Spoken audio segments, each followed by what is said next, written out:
Bonjour à tous, bonjour Martine. Bonjour Iman. Bonjour Lorenza, bonjour aux auditeurs. Oui, ravie, donc je suis de retour mais en mode coaching. Aujourd'hui on va parler dans la chronique de persévérance. Waouh. Voilà. D'accord, avec plaisir. Je te laisse commencer à nous parler de ta chronique du jour. Ok, donc la persévérance, déjà on peut définir ce que c'est. C'est l'art de... c'est une qualité d'une personne qui s'obstine. Donc c'est pas histoire d'être têtu, entêté, mais c'est vraiment d'avoir une constance, d'être déterminé à réussir, d'avoir une ténacité et de faire les choses... en mode acharné, on va dire un petit peu, mais vraiment dans l'optique d'atteindre ses objectifs, quelles que soient les difficultés en fait. Et parfois, ça peut être un vrai challenge de persévérer parce que multiples défis, obstacles et freins peuvent se mettre sur la route en fait, et l'idée c'est de trouver les moyens malgré tout d'avancer, malgré tout d'atteindre ses objectifs. Et c'est vrai qu'on a commencé sur les précédentes chroniques à parler de l'importance du pourquoi, d'atteindre ses objectifs, d'avoir sa grande vision et vraiment de s'y tenir. C'est ce dont on va parler aujourd'hui, de comment y arriver et quelles sont les clés pour persévérer. Ah justement, Iman, selon toi, quelles sont les clés pour persévérer? Donc il y a plusieurs clés. C'est déjà, comme je disais, d'être aligné avec sa vision personnelle. On va développer cet aspect-là qui sont aussi en lien avec les valeurs qui sont importantes pour nous. De trouver un soutien social, et c'est la deuxième partie dont on va traiter aujourd'hui. Sur les prochaines chroniques, la prochaine, on va parler de comment surmonter la peur du jugement et briser les croyances qui freinent, limitatives, limitantes. Et donc aujourd'hui, on va traiter donc d'abord de l'alignement et de l'entourage qui peut être soutenant ou pas. Et le ou pas est important, voilà. C'est exactement ça. Voilà, donc déjà dans un premier temps, les choses qui peuvent permettre de résister à l'envie de baisser les bras, parce que souvent, même si on a un pourquoi qui est quand même consistant et qu'on a envie d'y arriver, etc., on peut avoir envie de, c'est trop lourd à porter, c'est trop long, c'est vraiment... on peut baisser les bras et dire non, on laisse ça tomber, on fera ça l'année prochaine, ou finalement c'est pas si important. Mais en fait c'est de reconnaître le fait de on fait face à des difficultés. C'est aussi des apprentissages qu'on a comme des étapes. Vraiment on a le Tour de la Guadeloupe, on a plusieurs étapes. Ça c'est une étape qu'on a à surmonter, et ça fait partie du processus. C'est pas des choses qui vont se faire dans une seule fois, en une seule traite. Il peut y avoir des hauts et des bas, et d'accepter ces hauts et ces bas, et se dire que ça fait partie de l'expérience et de la trajectoire en fait, et d'être prêt à réagir en fonction de ces défis, quel que soit ce qui se passe, parce que c'est un apprentissage qu'on a. Donc le fait de faire un essai, on apprend de cet essai, on apprend à faire mieux, on apprend à faire différemment, à s'entourer de bonnes personnes, et c'est de l'expérience quoi qu'il en soit en fait. Et de penser aussi qu'on peut toujours avoir un plan B.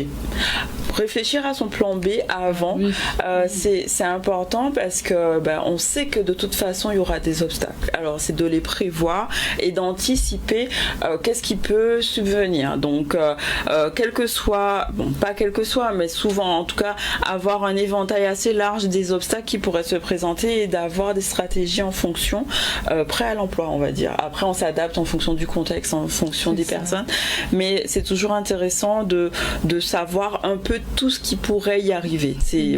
Ça c'est important. Et par rapport à ça, quels sont les défis qu'on peut rencontrer? Alors il peut y avoir des obstacles à la fois internes, donc mes pensées limitantes, mes doutes, mes peurs, et donc ça on pourra en parler la prochaine fois. Mais il peut y avoir des obstacles externes, c'est-à-dire que l'environnement est important, et on va faire vraiment le focus là-dessus. On peut y avoir par exemple manque de financement, ou un manque de connaissances, ou des difficultés à trouver des personnes qui peuvent accompagner, ou des employés compétents vraiment. Donc ça c'est externe. Il y a à la fois l'interne, Donc moi je peux gérer, j'ai une action que je peux mettre dessus, mais externe, bon, il y a des choses qu'on du coup on peut pas maîtriser. Donc on va s'attacher vraiment dans ce cas-là à mettre en place des stratégies qui sont en rapport avec moi, en rapport avec quelles sont les valeurs qui sont importantes pour moi et comment je peux rester alignée par rapport à ces valeurs-là.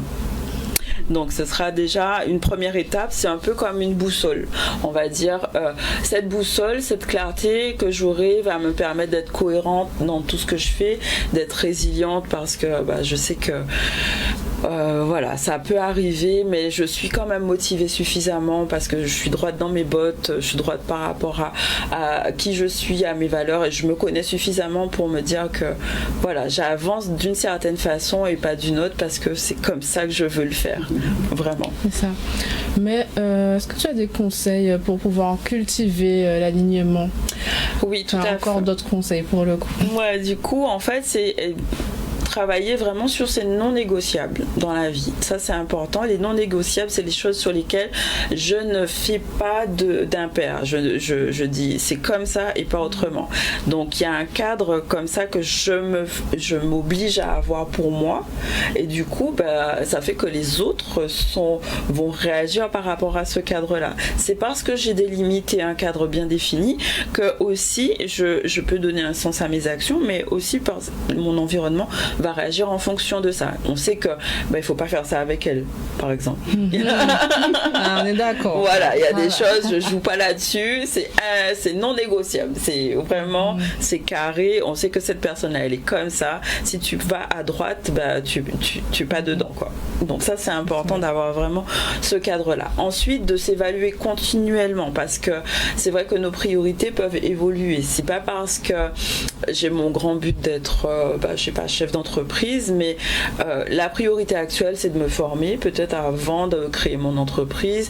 Peut-être la priorité maintenant, c'est de me former à tout ce qui est gestion, finance, management, etc. Ma grande vision, c'est d'avoir mon entreprise, mais il y a des étapes et de prioriser en fait, du coup, ses apprentissages et son évolution en fait. Et ça demande une évaluation permanente.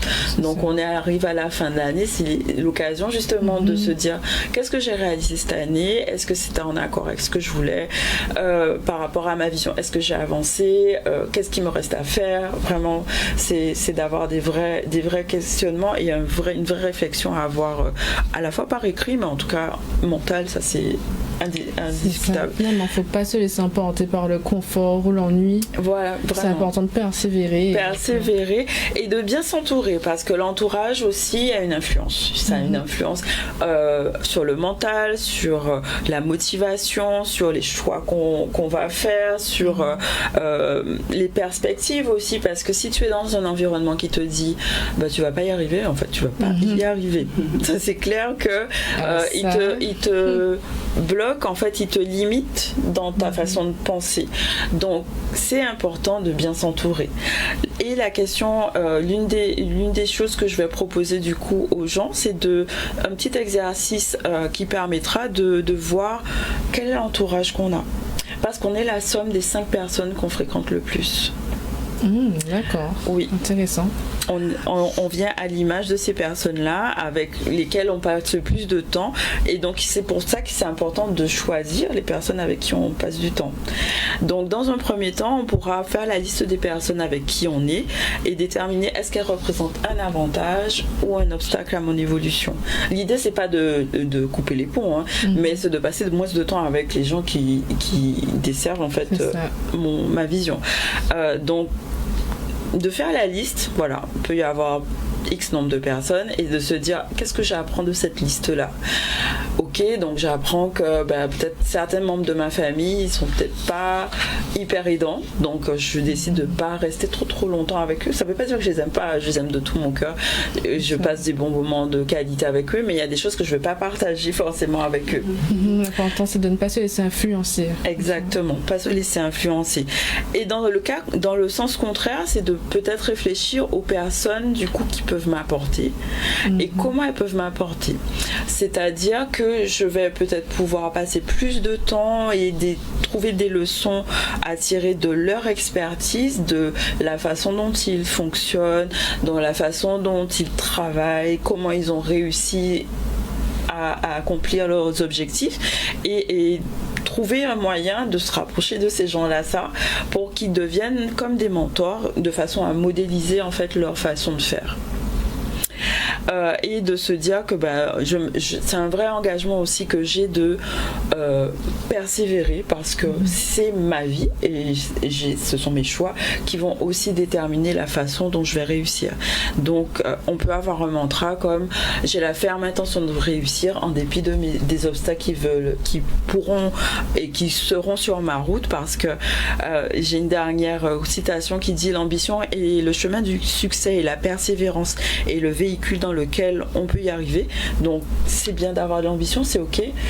En tant que femme encore plus, on a le droit d'être ambitieuse et de réussir, et de persévérer, c'est vraiment comment je m'accompagne, avec qui et dans quel état d'esprit en fait. Voilà. C'est ça, moi j'aime bien me convaincre que tout est possible. C'est important justement de persévérer, de croire en ses convictions et en ses idées. Oui. Parce que sans ça, au final, on n'arrive à rien. Exactement. C'est l'idée vraiment de, comme on est en fin d'année, j'encourage vraiment à se poser ces questions-là pour pouvoir avoir des stratégies en 2024 qui soient vraiment efficaces, efficientes et pour réaliser ce qu'on veut. Mm-hmm. Voilà. C'est ça. Exactement. Bon.